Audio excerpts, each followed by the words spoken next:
ताकि तेरे जैसा दिखूं।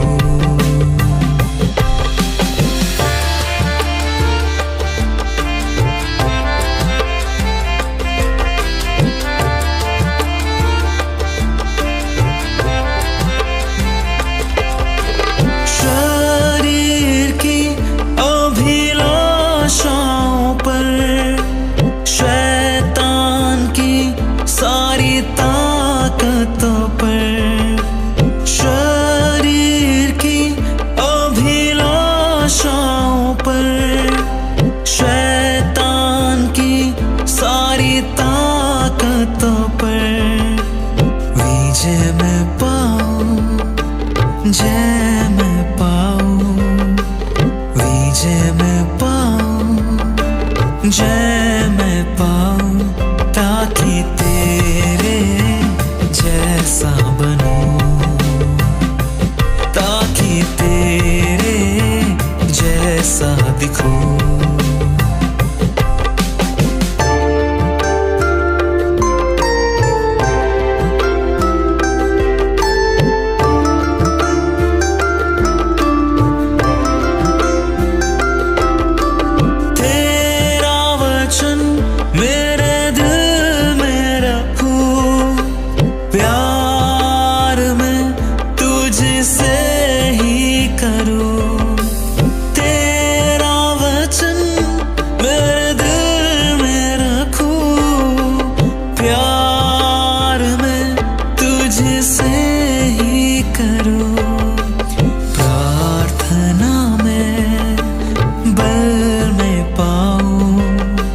मैं पाऊं ताकि तेरे जैसा बनूं, ताकि तेरे जैसा दिखूं।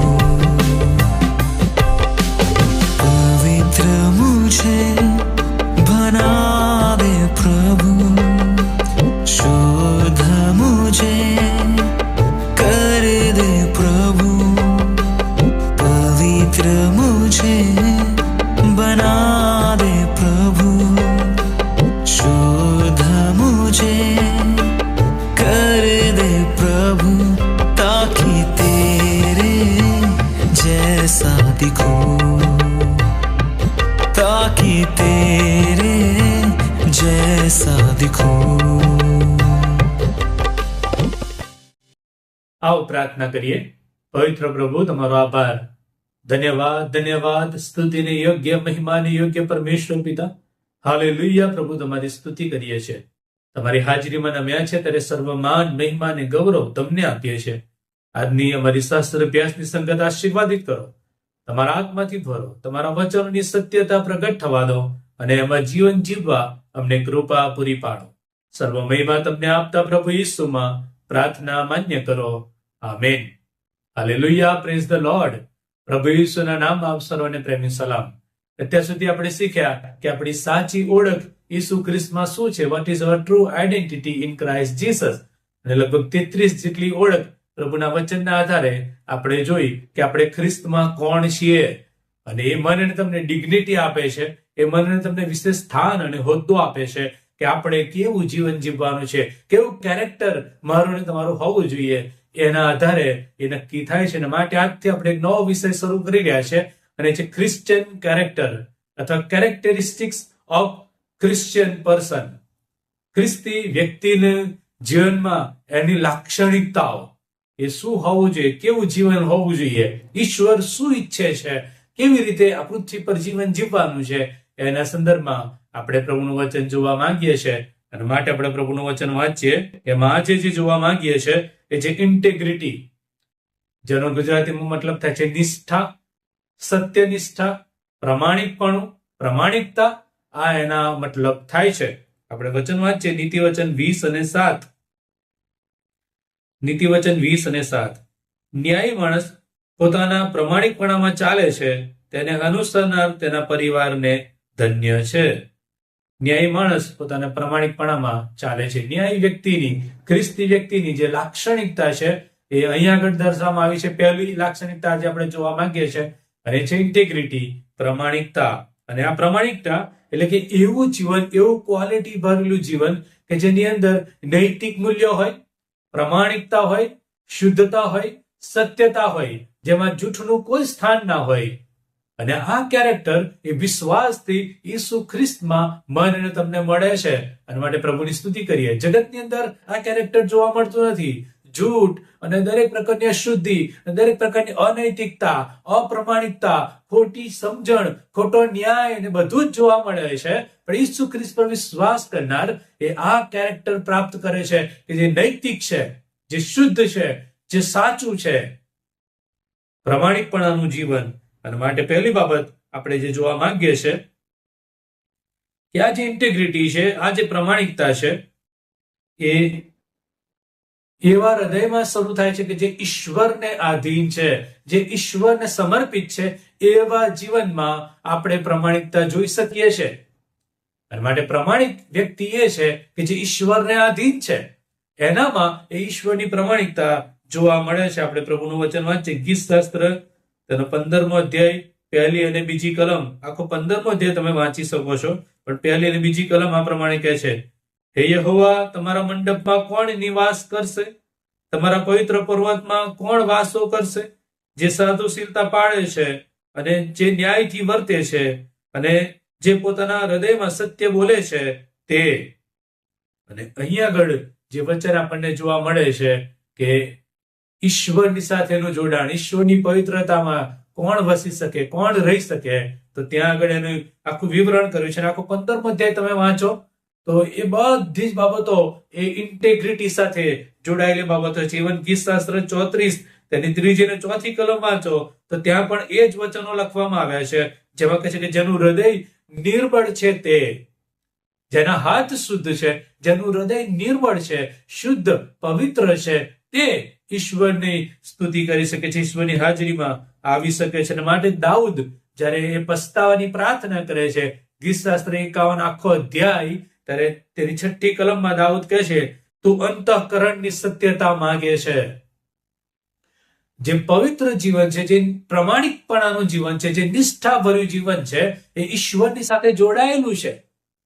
એ હૃદયમાં શરૂઆત થાય છે અને પ્રભુ હૃદયને જુએ છે. ઈસુ ખ્રિસ્ત કહે છે કે તેઓ મને હોઠોથી માન આપે છે, પણ તેમના હૃદય તો મારાથી દૂર છે. કારણ કે પ્રભુ હૃદયને જુએ છે. અને દાઉદ કહે છે કે તું અંતઃકરણની સત્યતા માંગે છે, કે હૃદયથી શુદ્ધ હોવું, હૃદયથી સત્ય હોવું, હૃદયથી પ્રમાણિક હોવું. અને માટે એવા હૃદયમાં કે જે ઈશ્વરનો વાસો છે, ત્યાં પ્રમાણિકપણું આપણને જોવા મળે છે. બીજી બાબત જે પ્રભુનું વચન કહે છે કે પ્રમાણિકતા અથવા નિષ્ઠા એટલે કે સત્યમાં ચાલવું. સત્યમાં ચાલવું એ પ્રમાણિકપણાની નિશાની છે. એ સત્યમાં જીવવું, સત્ય બોલવું એ પ્રમાણિકપણાની નિશાની છે. આપણે વચન વાંચીએ, નીતિ વચન તેનો 12મો અધ્યાય ને 22મી કલમ. નીતિ વચન 12મો અધ્યાય ને 22મી કલમ. જુઠ્ઠા હોઠો યહોવાને કંટાળારૂપ છે, પણ સત્યથી વર્તનારાઓ તેને આનંદરૂપ છે. બીજી કલમ વાંચે, એફેસીને પત્ર 4થો અધ્યાય ને 25મી કલમ. એફેસી 4:25. એ માટે અસત્ય દૂર કરીને દરેક પોતાના પડોશીની સાથે સાચું બોલો, કેમ કે આપણે એકબીજાના અવયવો છીએ. અને બંને વચનો અને બીજા ઘણા બધા વચનો આપણને બાઇબલમાં જોવા મળે છે, જે બતાવે છે કે પ્રમાણિકપણું એટલે હૃદયમાં ઈશ્વરની સાથે સંગત. અને બીજી બાબત કે એ પ્રમાણિકપણું બહાર જાહેર દેખાય છે કે જ્યાં આપણે એકબીજાની સાથે સાચું બોલીએ, સત્ય રજૂઆત કરીએ. હૃદયથી જે સત્યતા છે એ બહાર મારા હોઠો પર અને મારા કાર્યોમાં પણ આવે, અને એનાથી પ્રભુ આનંદ પામે છે, એવું વચન આપણે વાંચ્યું. અને માટે પ્રમાણિકતા એ બોલવામાં અને વિશ્વાસપણું એ કાર્યની અંદર દેખાય એ જરૂરનું છે. અને માટે જ કોઈકે કીધું છે કે truthfulness is a visible expression of integrity. પ્રમાણિકપણાનું સાચું સમજણ, સાચી એક્સપ્રેશન જો કોઈ જગ્યાએ દેખાય તો એ છે સત્યતા, સત્યપણું. અને કાર્યની અંદર જ્યારે આપણે સત્યતા દેખાડીએ છીએ, બોલીએ છીએ, અથવા આપણે એ સત્યના કાર્ય કરીએ છીએ, ત્યારે પ્રમાણિકતા દેખાય છે એવું જાહેર થાય છે. ત્રીજી બાબત આપણે જોઈએ તો ત્યાં આગળ એવું લખવામાં આવ્યું છે કે ત્રીજી બાબત કહે છે કે પ્રમાણિકતા એ બતાવે છે કે તમે તમારા ખાનગી જીવનમાં અને જાહેર જીવનમાં એક સરખા જ છો. પ્રામાણિકતાનો મતલબ એવો થયો કે તમારું ખાનગી જીવન અને જાહેર જીવન બંને એક સરખું છે, એ જુદું નથી. કારણ કે મોટા ભાગે આપણે જોઈએ છે દરેક વ્યક્તિના જીવનમાં આ બાબતો અલગ અલગ હોય છે કે બહાર જાહેરમાં તો બહુ સારા દેખાઈએ છે, બહુ સારું જીવન હોય છે, બહુ જ અદ્ભુત અને વ્યવસ્થિત, પણ ખાનગી જીવન એ કંઈક જુદું છે. એ કંઈક ભૂંડાઈથી ભરેલું છે, એ કંઈક અશુદ્ધિથી ભરેલું છે, જુઠ્ઠાઈથી ભરેલું છે. એનો દાખલો આપણે જોઈએ અનાનિયા અને સાફીરાનો. બાઇબલની અંદર પ્રેરિતોના કૃત્યોની અંદર નોંધવામાં આવ્યું છે. અનાનિયા અને સાફીરા જાહેરમાં તો એમણે બધી મિલકત વેચીને પ્રભુની ચરણોમાં લાયા હોય એવું બતાવ્યું કે અમે બહુ સારા છીએ, અમે બધું જ વેચી દીધું, પણ એમનું આંતરિક જીવન, ખાનગી જીવન એ જુદું હતું કે એમણે એમાંથી થોડું ઘણું રાખી મૂકેલું અને જાહેરમાં જુઠ્ઠું બોલ્યા હતા. અને આવું ઘણી બધી વાર આપણે કરીએ છીએ કે આપણું આંતરિક જીવન એ જુઠ્ઠું હોય છે, પણ જાહેરમાં આપણે જાણે કે સત્ય હોઈએ, સાચું બોલતા હોઈએ, સારા હોઈએ એવું દર્શાવીએ છીએ. પણ જે વ્યક્તિ પ્રમાણિક છે એ વ્યક્તિ જાહેરમાં અને ખાનગી જીવનમાં સાચી હોય છે. એમનું ખાનગી જીવન એ જાહેર હોય છે અને જુઠ્ઠું બોલતા નથી. માટે હિબ્રુઓને પત્ર 4 અધ્યાય અને 13મી કલમ વાંચીએ. હિબ્રુ 4:13 ઈશ્વરની વાત કરી રહ્યા છે કે તેમની આગળ કોઈ પણ સૃષ્ટ વસ્તુ ગુપ્ત નથી, પણ જેમની સાથે આપણને કામ છે તેમની દ્રષ્ટિમાં સર્વનગ્ન તથા ઉઘાડા છે. લુક 16:15મી કલમ. લુક 16:15 ઈસુ ખ્રિસ્ત તેઓને કહે છે, તમે પોતાને માણસોની આગળ ન્યાય દેખાડો છો, પણ ઈશ્વર તમારા અંતઃકરણ જાણે છે, કેમ કે માણસોમાં જે ઉત્તમ ગણેલું છે તે ઈશ્વરની દ્રષ્ટિમાં કંટાળારૂપ છે. પ્રભુ હૃદયને જુએ છે. જે લોકો નથી જોતા એ ઈશ્વર જુએ છે. પ્રભુ હૃદયને જુએ છે. બહાર આપણી વિચારધારા એ છે કે બહારથી જે સારું દેખાય, બહારથી જે ન્યાય હોય, બહારથી જે સારું બોલે, સારું કરે એ પ્રમાણિક. પણ બાઇબલ જુદું કહે છે, કારણ કે ઈશ્વર તો હૃદયને જુએ છે. અને પ્રભુનો સેવક કહે છે કે પ્રભુની નજરમાં આપણે બધા જ નગ્ન છીએ, ઉઘાડા છે. પ્રભુ અંતઃકરણને તપાસે છે. અને માટે આપણા જીવનની તપાસે કે જો હું ને તમે પ્રામાણિકપણાનો અને ન્યાયી હોવાનો દાવો કરીએ છીએ તો આપણું આંતરિક જીવન અને જાહેર જીવન શું એક સરખું છે કે નથી? કે આપણે આંતરિક રીતે જુદા છે, જૂઠું બોલનાર અને દરેક ભૂંડાઈમાં જીવનાર અને બાહ્ય રીતે આત્મિકતાનો દોડ કરનાર? પ્રભુ જુએ છે. અને માટે પ્રમાણિકપણાની નિશાની છે કે આંતરિક રીતે અને બાહ્ય રીતે એક સરખા જ હોય છે. જે ચોથી બાબત છે એ છે કે જે પ્રમાણિકપણું છે એને પરીક્ષણ દ્વારા, પરીક્ષાઓ દ્વારા એને ચકાસવામાં આવે છે. આ પ્રમાણિકપણું એ ચકાસાયેલું પ્રમાણિકપણું છે. અયુબ તેનો 2 અધ્યાય 3જી કલમ વાંચીએ. અયુબ 2:3 યહોવાએ શેતાનને પૂછ્યું, શું તે મારા સેવક અયુબને લક્ષમાં લીધો છે? પૃથ્વી પર તેના જેવો સંપૂર્ણ પ્રામાણિક, ઈશ્વર ભક્ત તથા દુષ્ટતાથી દૂર રહેનાર બીજો કોઈ પુરુષ નથી. જો કે તેને વિના કારણ પાયમાલ કરવાને તે મને ઉશ્કેર્યો હતો, તો પણ હજી સુધી તે પોતાના પ્રમાણિકપણાને દ્રઢતાથી વળગી રહ્યો છે. અને આગળ ઈશ્વર શેતાનને પૂછે છે કે તે જઈને શું અયુબને લક્ષમાં લીધો?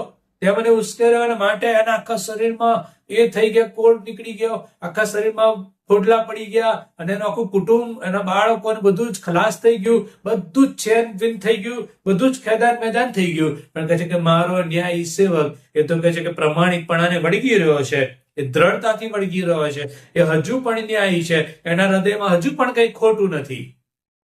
અને માટે જ એ અયુબ એને પત્ની જયારે એને તુચકારે છે ત્યારે કહે છે કે પ્રભુએ આપ્યું અને પ્રભુએ પાછું લઈ લીધું, પ્રભુના નામને ધન્યવાદ હો. અને આ હૃદયની શુદ્ધતા છે, આ પ્રમાણિકપણું છે. અને આપણે જાણીએ છીએ કે ટ્રાયલ ને ટેમ્પટેશન આવે, ગમે તેવી પરીક્ષા આવે, કસોટી આવે, એમાં પ્રામાણિક વ્યક્તિ ટકી રહે છે. અને એના પ્રમાણિકપણાની કસોટી કરવામાં આવે છે ત્યારે એ મજબૂત માલુમ પડે છે.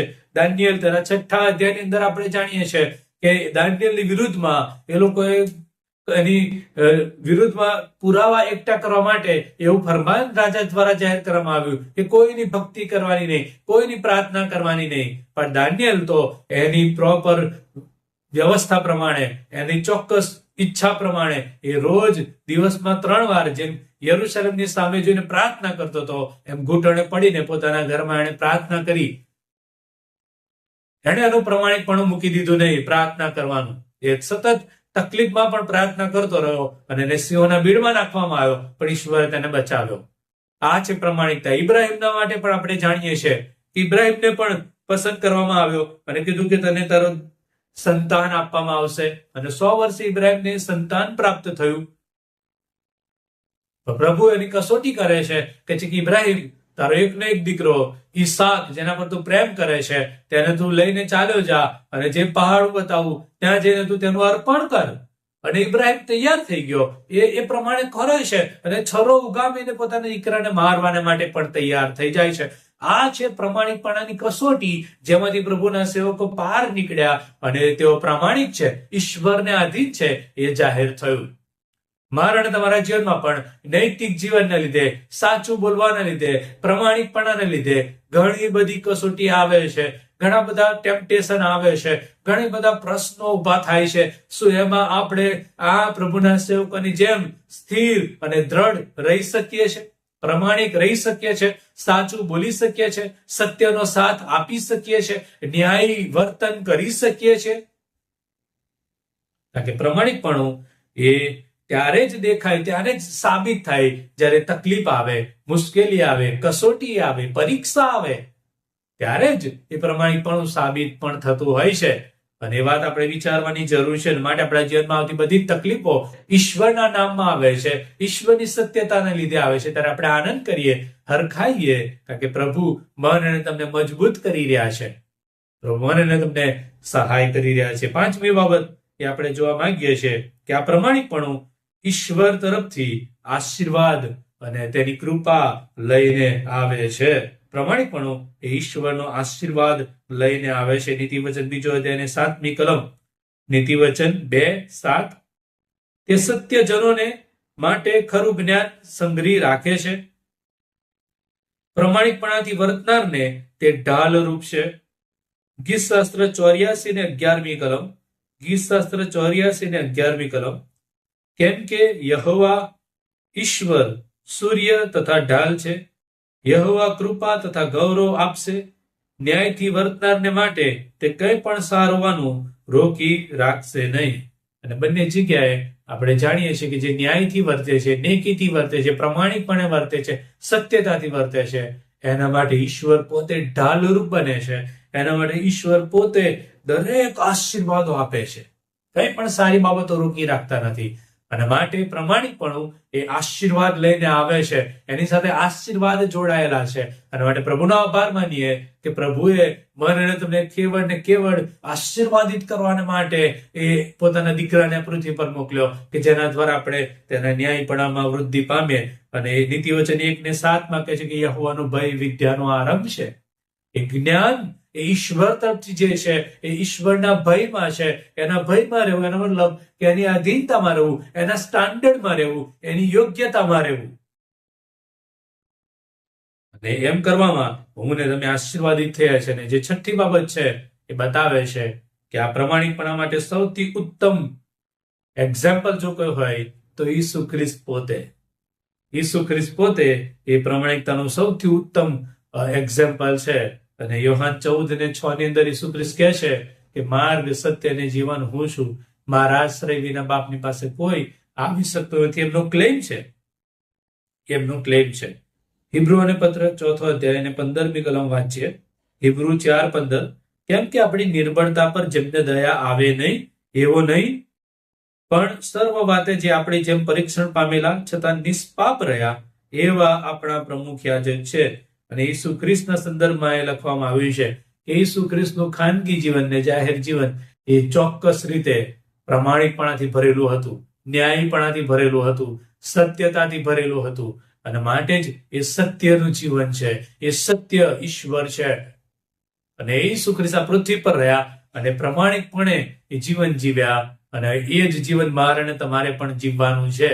અને માટે સૌથી ઉત્તમ નમૂનો પ્રભુ ઈસુ ખ્રિસ્ત પોતે છે. બાઇબલમાં બીજા ઘણા બધા નમૂના છે. યુસુફ છે અને પાઉલ છે, દાનિયેલ છે, ઇબ્રાહિમ છે, મૂસા છે, સમુએલ છે. ઘણા બધા પ્રભુના સેવકો કે જેઓ સત્યતાથી વર્ત્યા, નિષ્ઠાથી ચાલ્યા, પ્રામાણિકપણે જીવન જીવ્યા અને ઈશ્વરમાં આશીર્વાદિત થયા. અને આ વચનો મને અને તમને ઉત્તેજન આપે છે કે આપણે પણ પ્રામાણિકપણે ચાલીએ, આપણે પણ પ્રામાણિકપણે જીવન જીવીએ, આપણે પણ ઈશ્વરના મહિમાને માટે વપરાઈએ. આપણું ખાનગી અને બાહ્ય જીવન એ ઈશ્વરના મહિમાને માટે હોય. અને દરેક તકલીફ, મુશ્કેલી, કસોટી અને પરીક્ષામાં એ પ્રામાણિકપણામાં આપણે ટકી રહીએ, મજબૂત રહીએ, પ્રભુનો આત્મા આપણને બળ પૂરો પાડે. અને એના માટે સૌથી ઉત્તમ બાબત ઈસુ ખ્રિસ્ત છે કે જેની તરફ આપણે દ્રષ્ટિ કરવાની છે. અને કેવી રીતે આપણે પ્રામાણિકપણું ડેવલપ કરી શકીએ? તો પહેલી બાબત, લોકોની બીક રાખ્યા વગર ઈશ્વરની બીક રાખવી જરૂરી છે. મેં કીધું યહોવાનો ભય વિદ્યાનો આરંભ છે. ઈશ્વરથી ડરવાની જરૂર છે, ઈશ્વરની બીક રાખવાની જરૂર છે, ઈશ્વરની અદબ રાખવાની જરૂર છે. ઘણી બધી વાર આપણે માણસોની બીક રાખીએ છીએ ને આપણે જૂઠું બોલીએ છીએ અથવા તો અપ્રામાણિક જીવન જીવીએ છીએ. ઈશ્વરની બીક રાખવી એ જરૂરનું છે. બીજું કે પ્રભુના વચનો વાંચીએ અને એ વચનોની આધીનતામાં જીવન જીવવા માટે તૈયાર થઈએ. પવિત્ર આત્માની દોરવણી આપણે પ્રાપ્ત કરીએ. Depend upon Holi spirits guidance. પવિત્ર આત્માનું જે ગાઈડન્સ છે એમાં આપણે ચાલીએ. દરરોજ નાની નાની બાબતોમાં આપણે ઇન્ટેગ્રિટી દેખાડીએ.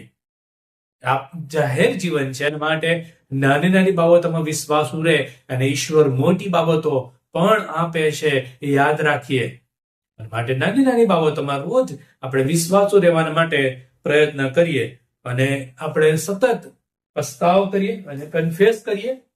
જ્યાં પણ આપણને ખબર પડે કે જ્યાં આપણે ફેલ થયા છે, નિષ્ફળ ગયા છે, અથવા જુઠ્ઠું બોલ્યા, અથવા તો આપણે પ્રમાણિકપણું તોડી નાખ્યું, અપ્રમાણિક બન્યા, તો તરત જ જ્યારે પવિત્ર આત્મા બતાવે ત્યારે તરત જ આપણે પસ્તાવ કરીએ, માફી માંગીએ ઈશ્વરની આગળ અને જે તે વ્યક્તિ આગળ પણ.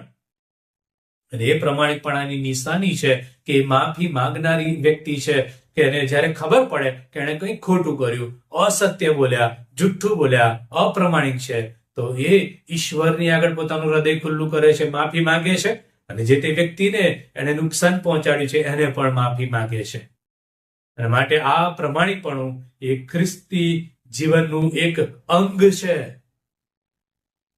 એક લાક્ષણિકતા છે કે જે ઈશ્વરમાં આશીર્વાદિત છે. શું આપણે એ વિશ્વાસુપણામાં, એ પ્રમાણિકપણામાં, એ સત્યનિષ્ઠામાં, એ ન્યાયપણામાં આપણે જીવન જીવી રહ્યા છે? જો નથી તો આજે એ કૃપા માંગીએ કે આપણે નાની બાબતોમાં અને દરેક બાબતોમાં, ખાનગી જીવનમાં અને જાહેર જીવનમાં આપણે પ્રમાણિકપણે વર્તીએ, ઈશ્વરની કૃપા પ્રાપ્ત કરીએ, ઈશ્વરનો આશીર્વાદ પ્રાપ્ત કરીએ અને દરેક કસોટીની અંદર, દરેક તકલીફની અંદર પણ આપણે દ્રઢતાથી પ્રમાણિકપણાને વળગી રહીએ. ઈશ્વરને એ પસંદ છે. પ્રાર્થના કરીએ. હાલેલુયા. Thank you Jesus. ધન્યવાદ પ્રભુ, તમારા પુત્ર ઈસુ ખ્રિસ્તમાં તમે અમને જે વચન આપ્યું છે અને જે શિક્ષણ આપો છો કે અમે પણ તમારા પુત્ર ઈસુ ખ્રિસ્તની જેમ ન્યાયી, સત્ય અને પ્રમાણિકપણે ચાલનાર વ્યક્તિઓ બનીએ, નિષ્ઠાપૂર્વક જીવન જીવનાર વ્યક્તિ બનીએ. અને એ આ અમારા જીવનમાં બહુ જ અગત્યનું છે કે ચારે બાજુ જુઠ્ઠાઈ છે, ભૂંડાઈ છે, અપ્રમાણિકતા છે, અનૈતિકતા છે અને ઘણી બધી વાર અમે એનામાં જ જીવીએ છીએ, એવું જ કરીએ છીએ.